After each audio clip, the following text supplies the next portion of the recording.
پاکستان نے جماعت سے متعلق جو سرکاری کتابچہ شائع کیا تھا اس میں یہ لکھا تھا کہ قادیانی اس بات پر ایمان رکھتے ہیں کہ ان کے اور دیگر مسلمانوں کے درمیان وجہ اختلاف صرف مرزا غلام احمد کی نبوت ہی نہیں بلکہ ان کا دعویٰ ہے کہ ان کا خدا، ان کا اسلام، ان کا قرآن، ان کے روزے، فی الحقیقت ان کی ہر چیز باقی مسلمانوں سے مختلف ہے۔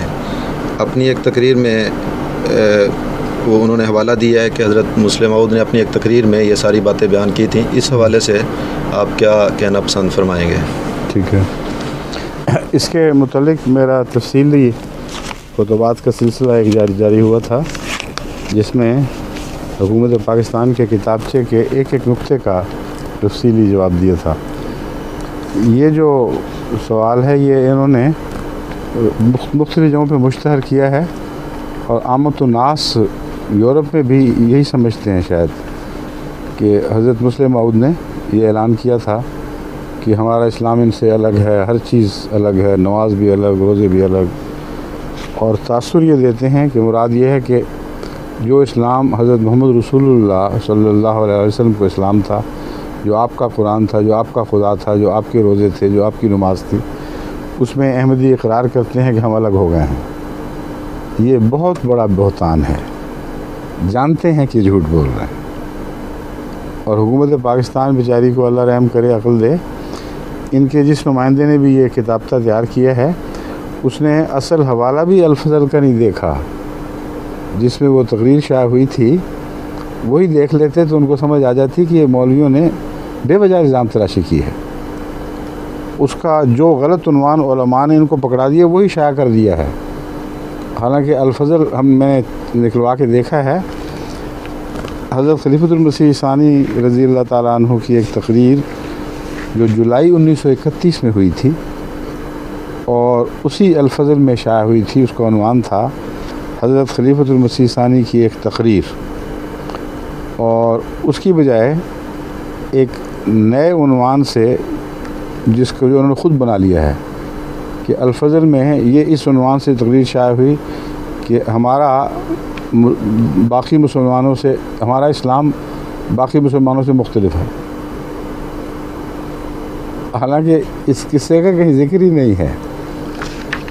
اصل بات یہ ہے کہ ایک یہ طرز بیان ہوا کرتی ہے، یہ کہا جاتا ہے بعض دفعہ کہ تم اس اسلام کو چھوڑ چکے ہو جو محمد رسول اللہ کا اسلام تھا، اس خدا کے تصور کو بگاڑ دیا ہے جو حضرت اقدس محمد مصطفیٰ کے خدا کا تصور ہے۔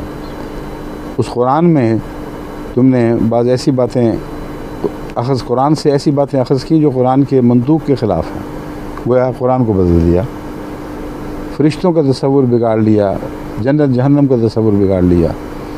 ان سب تصورات سے متعلق حضرت مسیح موعود علیہ الصلوۃ والسلام نے جن کا دعویٰ ہی مہدویت کا تھا، جن کے متعلق حضرت رسول اکرم صلی اللہ علیہ وسلم کی پیشگوئی تھی کہ حکم عدل بن کے آئے گا، اس لیے حضرت مسیح موعود علیہ السلام کو تم حکم عدل سمجھو نہ سمجھو، مگر سچے حکم عدل کا کام یہ تھا کہ امت کے اختلافات میں آ کے فیصلے دے، اور صحیح قرآن، صحیح اسلام، صحیح خدا اللہ اور رسول کا تصور اسی طرح بحال کرے جیسے حضرت اقدس محمد مصطفیٰ صلی اللہ علیہ وآلہ وسلم کے وقت میں تھا۔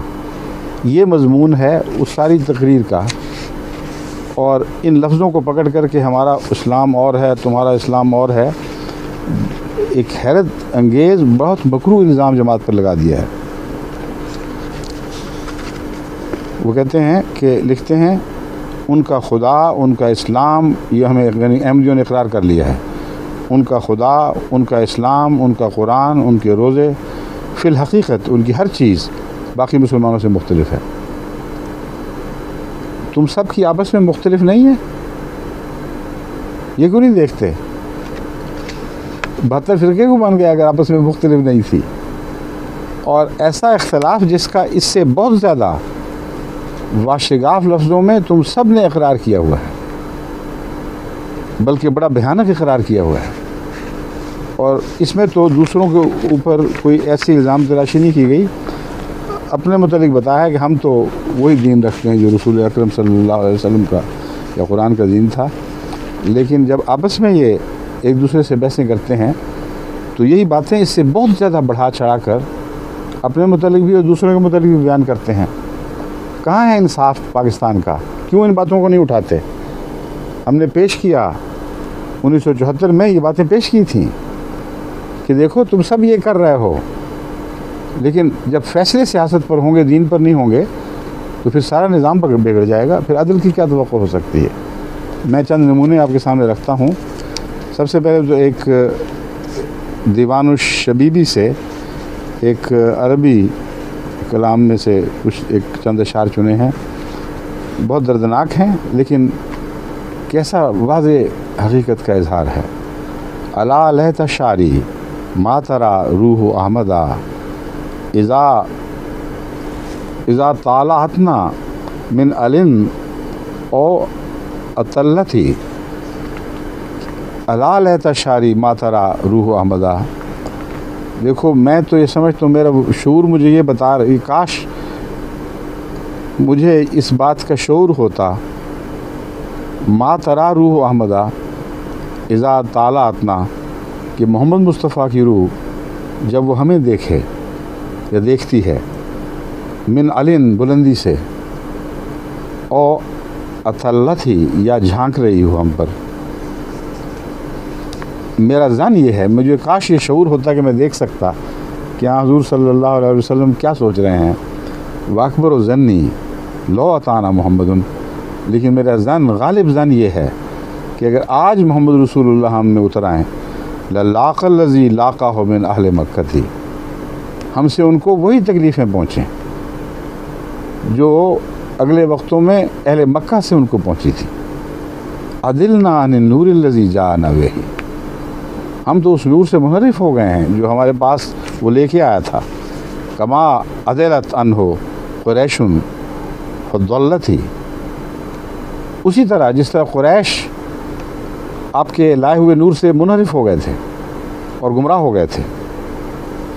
اذن لقضا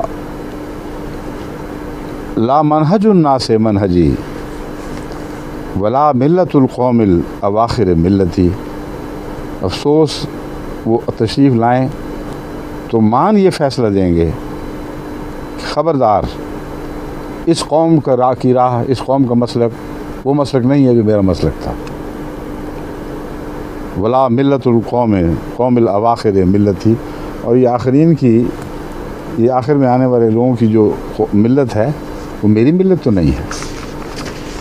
اب یہ دیکھیں، یہ مضمون ہے جو حضرت مسلم موعود نے اپنی زبان میں بیان فرمایا کہ تم لوگ دین سے اس حد تک مختلف ہو گئے ہو کہ تم سب ایک دوسرے سے اختلاف کر رہے ہو۔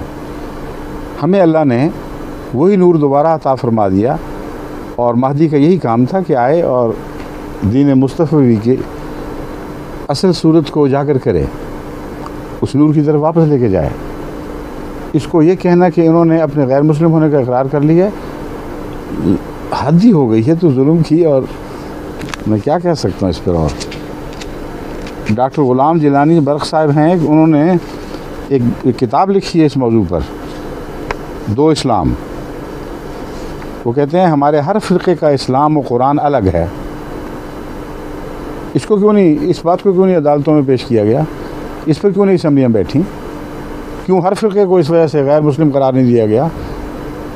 ہر فرقے کا اسلام اور قرآن الگ ہے۔ ایک اسلام اور قرآن تو وہ ہے جو 14 لاکھ حدیثوں کے بوجھ کے تلے دبا ہوا کرا رہا ہے۔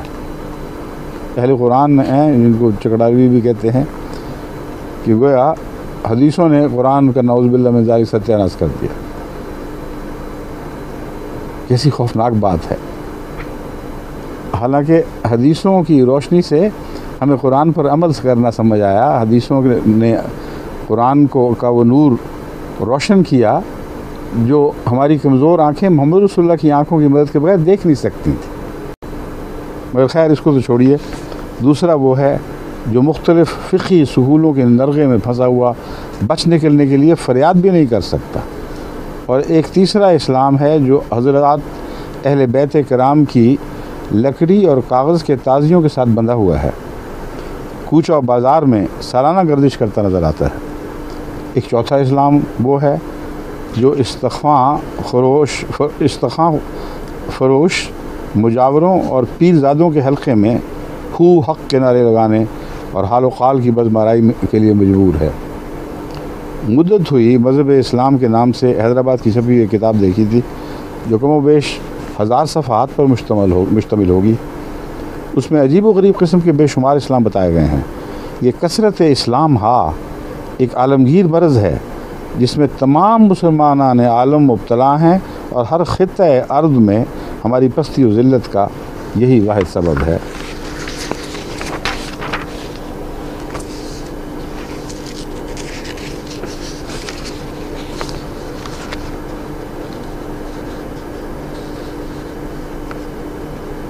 اہل حدیث امرتسر 21 دسمبر 1945 میں مولوی ثناء اللہ صاحب امرتسری لکھتے ہیں، بریلوی اصحاب اہل حدیث حضرات اور دیوبندی حضرات کو کافر کہا کرتے ہیں۔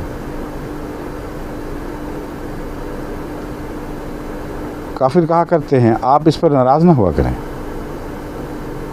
ان کی مراد اس سے یہ ہوتی ہے کہ جو اسلام ہم رکھتے ہیں اہل حدیث اور دیوبندی اس سے منکر ہے۔ اب دیکھیں اسلام کتنے بدل گئے ہیں، خود منہ سے باتیں کرتے ہو، یہ محاورہ روزمرہ استعمال ہو رہا ہے، یہ کسی کو دکھائی نہیں دیتا، ارباب حلوق میں سے کسی کو۔ اور حضرت مسلم موعود نے جو بڑی کھل کر مضمون بیان فرمایا اور بڑے شستہ الفاظ میں با محاورہ اردو میں بتایا کہ وجہ یہ ہے کہ تم لوگ میں سے اکثر فرقے جو ہیں انہوں نے اسلام کی بنیادوں کے تصور بگاڑے ہوئے ہیں، جن کی درستی کی خاطر امام مہدی نے آنا تھا وہ آ گیا ہے، اور اللہ کے فضل سے ہمیں حضرت محمد رسول اللہ کے اسلام کی طرف واپس لے گیا ہے۔ خیر، یہ کہتے ہیں ان کی مراد اس سے یہ ہوتی ہے کہ جو اسلام ہم رکھتے ہیں اہل حدیث اور دیوبندی اس سے منکر ہیں، اس لیے وہ کافر ہیں۔ سو آپ لوگ بخوشی زیر آیت کفرنا بکم ایسے اسلام سے انکار کر دیا کریں۔ اب کو کہہ سکتا ہے کہ یہ کہتے ہیں اسلام سے انکار کر دو، یہ عنوان کو نہیں باندھ لیے کہ مولوی ثناء اللہ صاحب نے اہل حدیث کو نصیحت کی کہ اسلام سے انکار کر دو اور خوشی سے انکار کرو، اور زیر آیت کفرنا بکم ہم تمہارا انکار کرتے ہیں، جس کے عقائد مذکورہ خط میں درج ہیں۔ بریلوی اہل سنت والجماعت کہلانے والے کہا کرتے ہیں کہ ہماری جماعت سواد اعظم ہے، اور یہ اہل شرمزہ یہ اہل حدیث شرمزہ قلیل بہت تھوڑے لوگ ہیں۔ میں کہتا ہوں یہ تھوڑے ہی ان بہتوں سے اچھے ہیں۔ کیوں؟ تعیرنا ان قلیل عدیدنا فقلت لها ان الکرام قلیل۔ یہ ایک عرب اس میں سے قصیدے میں سے شعر چنا ہے کہ وہ میری دوست یا بیوی جو بھی تھی وہ مجھے شرمندہ کرتی ہے، عار دلاتی ہے کہ ہمارے قبیلے کے اعداد تو بہت تھوڑے ہیں۔ فقلت لها، میں نے اس سے کہا ان الکرام قلیل، معزز لوگ تھوڑے ہی ہوا کرتے ہیں۔ اب شاعر مشرق کا بہت چرچا ہے پاکستان میں، سب دنیا ویسے ایک اچھے شاعر کے طور پر علامہ اقبال کو جانتی ہے۔ وہ لکھتے ہیں الفاظ و معانی میں تفاوت نہیں، لیکن ملا کی اذا اور مجاہد کی اذا اور۔ الفاظ و معانی میں تفاوت نہیں، لیکن ملا کی اذا اور مجاہد کی اذا اور۔ پرواز ہے دونوں کی اسی ایک فضا میں، کرگس کا جہاں اور ہے شاہی کا جہاں اور۔ گدھ بھی اسی فضا میں اڑتی ہے مگر اس کا جہان اور ہے، اور شاہی کا جو شکاری پرندہ ہے اس کا جہاں اور۔ 1914 میں انہوں نے ایک نظم کہی تھی جس کے 2 شعر یہ تھے، کیا تمہارا بھی نبی ہے وہی آقائے انعام؟ اب آپس کی باتیں سن لیجئے ذرا۔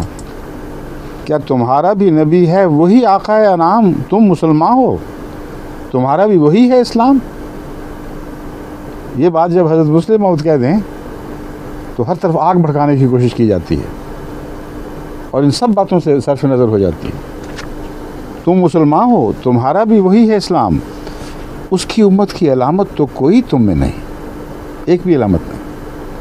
میں جو اسلام کی ہوتی ہے وہ اس خم میں نہیں، جو جام تم نے پکڑے ہوئے اسلام کے، ان میں وہ میں نہیں ہے۔ باقیات اقبال صفحہ 367 تبسم۔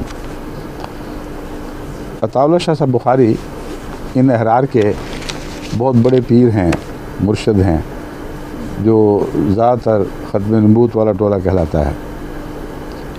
ان سے کسی نے سیالکوٹ میں یہ سوال کیا کہ مولانا امیر شریعت صاحب، آپ قادیانیوں کے پیچھے تو لٹ لے کر پڑے ہوئے ہیں، یہ خدا کے منکر کمیونسٹ بھی تو ہیں، ان سے کیوں نہیں ٹکراتے؟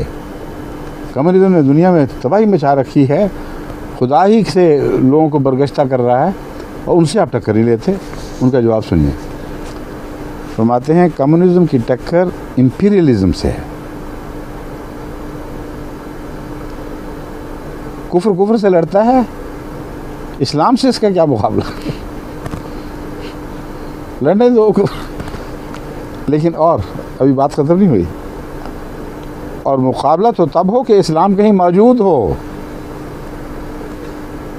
ہم نے اسلام کے نام سے جو کچھ اختیار کر رکھا ہے وہ تو صریح کفر ہے۔ ہمارے دل دین کی سمجھ سے آ رہی، ہماری آنکھیں بصیرت سے ناآشنا، کان سچی بات سننے سے گریزاں۔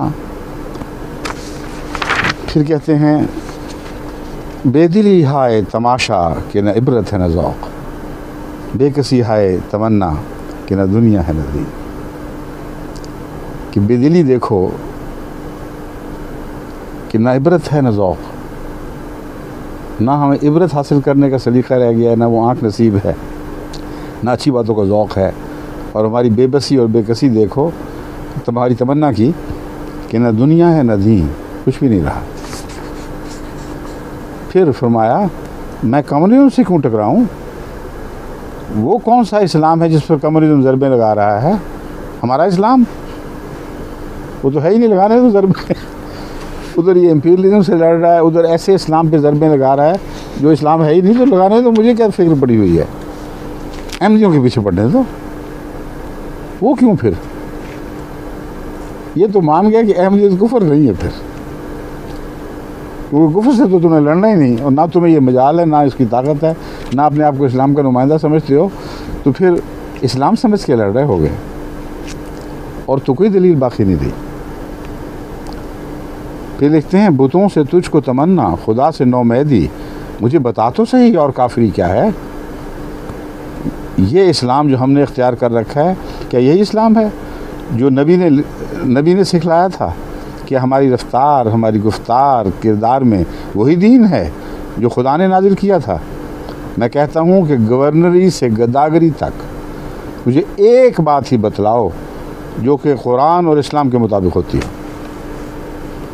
یہ اقرار کسی نے نہیں دیکھا، کسی نے نہیں سنا۔ جماعت احمدیہ نے اقرار کر لیا کہ ہم مسلمان ہیں، انا للہ و انا الیہ راجعون۔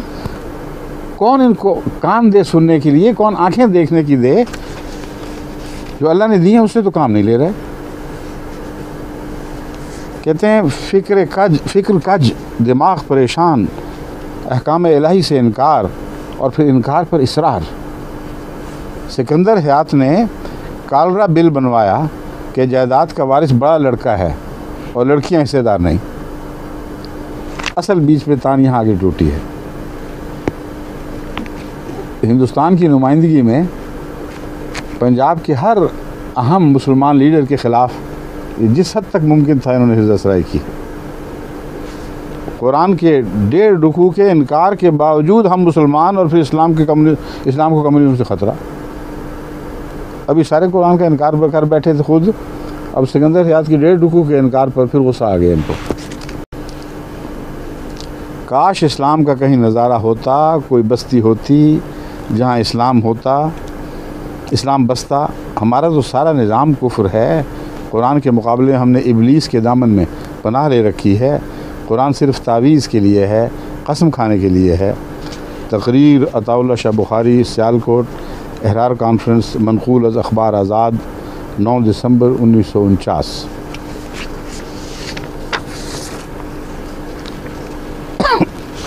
اب دیکھیے ہر ایک کا تصور کتنا جدا جدا ہے اسلام کا۔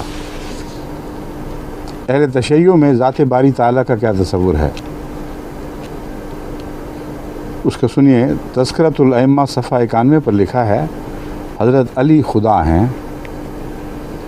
پھر شیعوں کی ایک اور کتاب مناقب مرتضوی حیات القلوب ہے، اس کی دوسری جلد باب 49 میں لکھا ہے حضرت علی خدا ہیں اور محمد اس کے بندے ہیں۔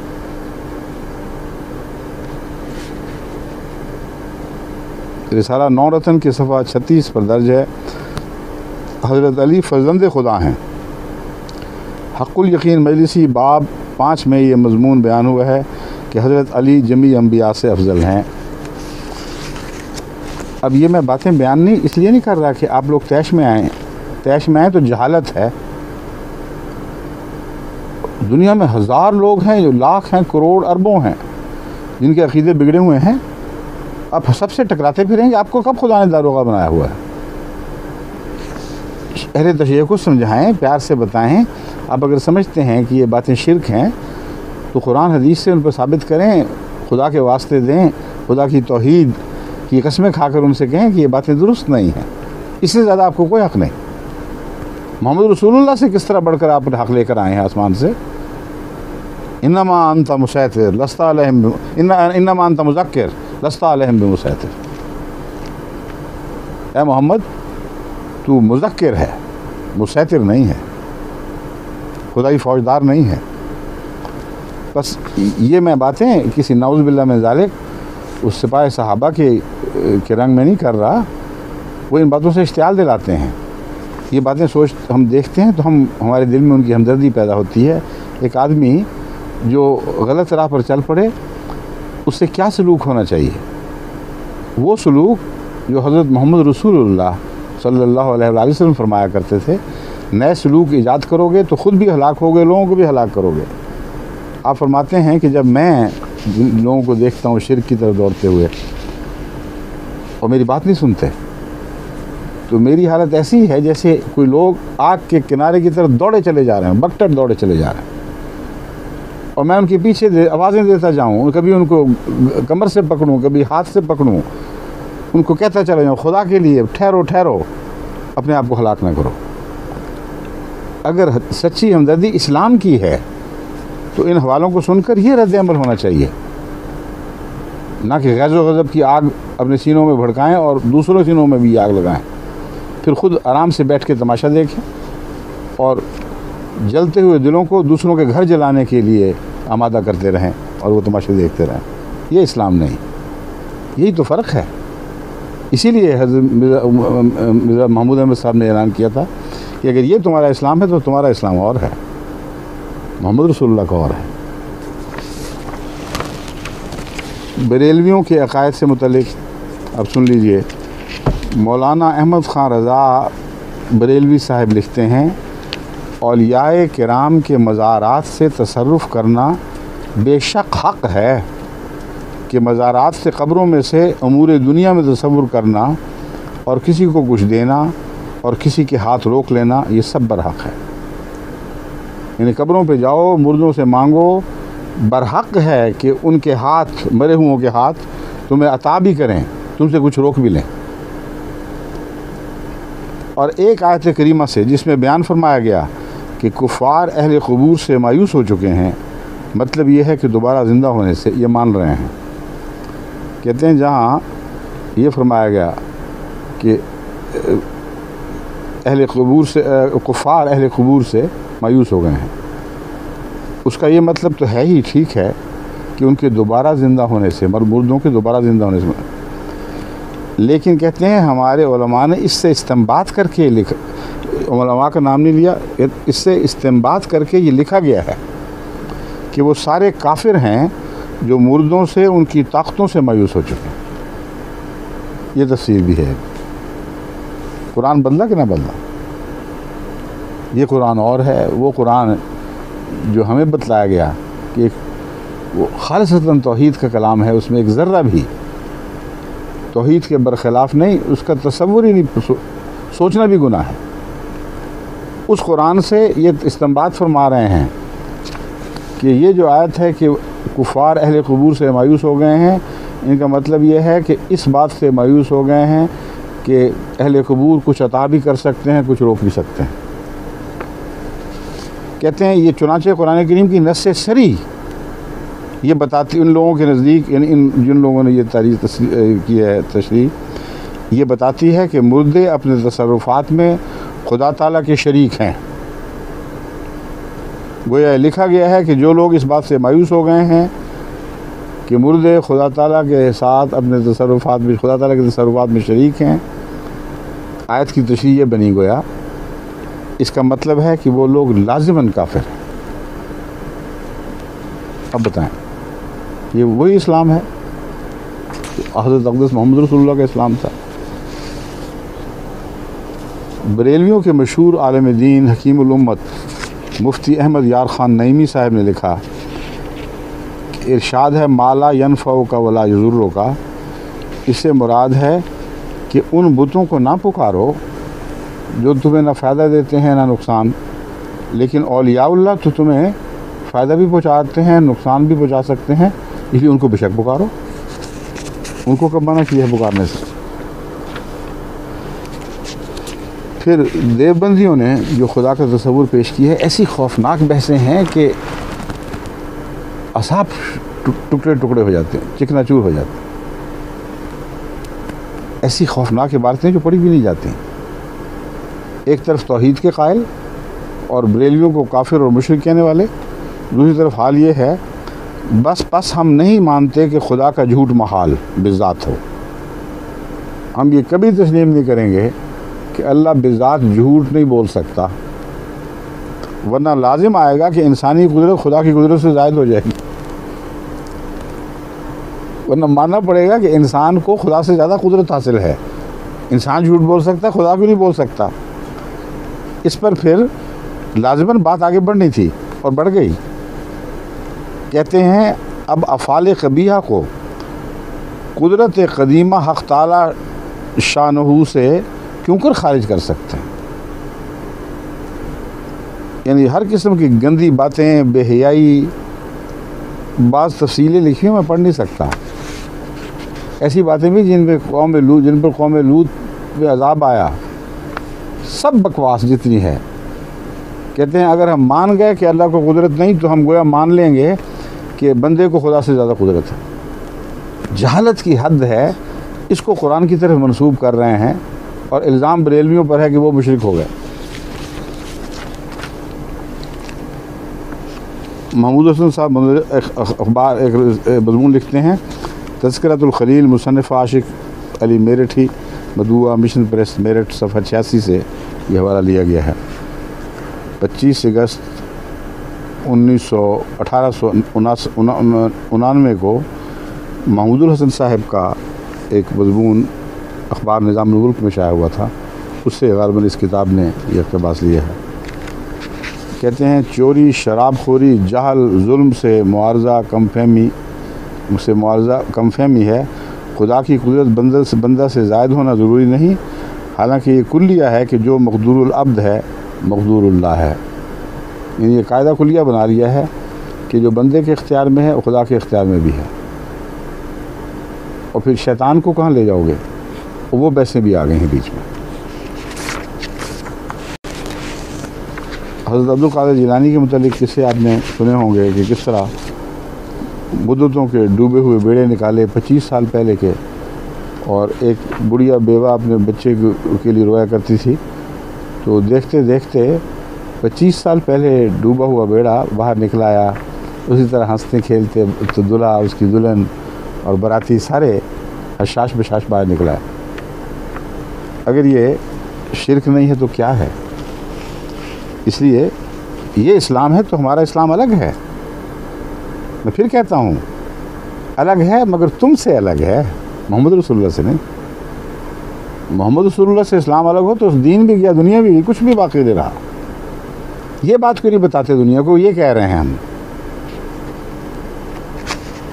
پھر خدا تعالیٰ کی ہستی کے متعلق اختلافات، وحدت الوجود، ہمہ اوست کے چکر، فرشتوں کے متعلق یہ تصور کہ وہ ظاہری پر رکھتے ہیں اور ان پروں کے ساتھ اڑا کرتے تھے کہ اڑتے ہیں۔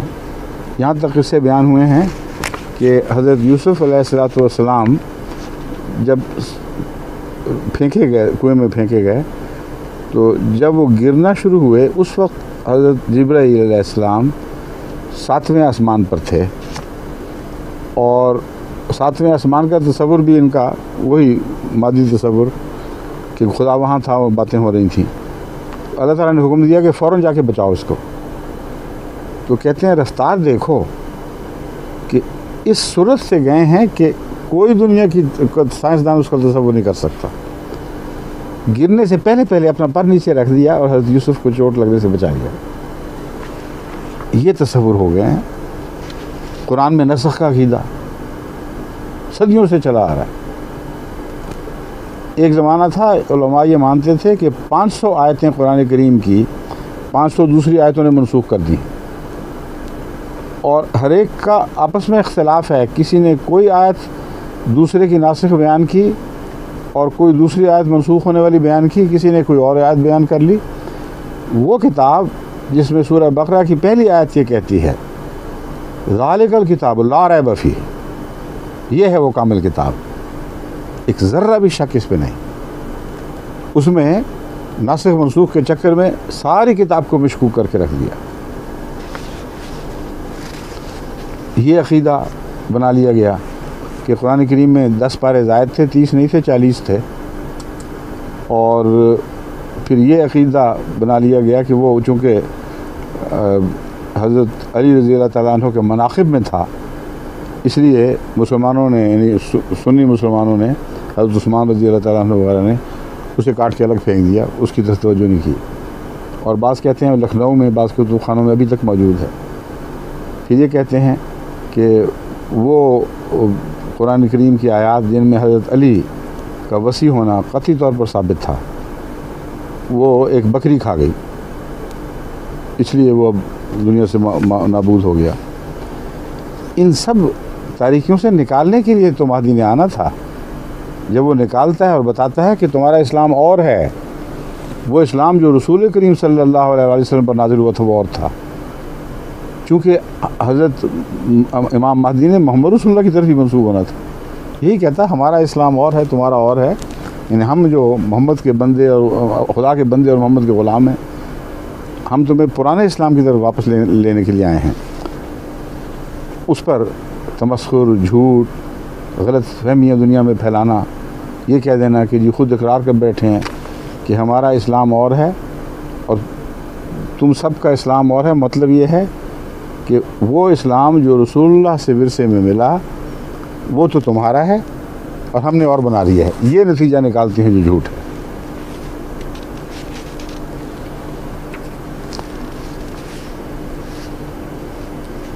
ایک نورتن رسالے میں اہل تشیع کا یہ بھی عقیدہ لکھا ہے کہ قرآن کریم دراصل حضرت علی کی طرف نازل ہوا تھا، اور یہ بھی لکھا گیا ہے کہ چونکہ آپ کی شکل کی رسول اکرم صلی اللہ علیہ وسلم سے بہت مشابہت تھی، اس لیے جبریل نے وہ غلطی سے حضرت رسول اللہ صلی اللہ علیہ وسلم پر نازل کر دیا، حالانکہ آئے تھے وہ حضرت علی کے لیے۔ جنت اور دوزخ کا ظاہری تصور، نبیوں پر تہمتیں، حضرت ابراہیم علیہ السلام پر شرک کا الزام، حضرت آدم پر شرک کا الزام، حضرت ابراہیم علیہ السلام پر 3 جھوٹ بولنے کی تہمت، حضرت ادریس پر زبردستی جنت میں داخل ہونے کا بہتان، حضرت لوط کی پاکیزگی پر اعتراض، یعنی اپنی بیٹیاں دشمنوں کے سامنے پیش کر رہے ہیں۔ قرآن کریم کے اسلوب کو سمجھتے نہیں، احادیث کے مفہوم کو نہیں سمجھتے، یہ نہیں سمجھتے کہ سارے انبیاء پاک ہیں، اس لیے ہر وہ غلط آیت یا حدیث کا جو اس بنیادی عقیدے سے ٹکراتا ہے وہ تمہارے نفس کا، تمہاری ضمیر اپنے نفس کی آواز ہے، قرآن کی آواز نہیں ہے۔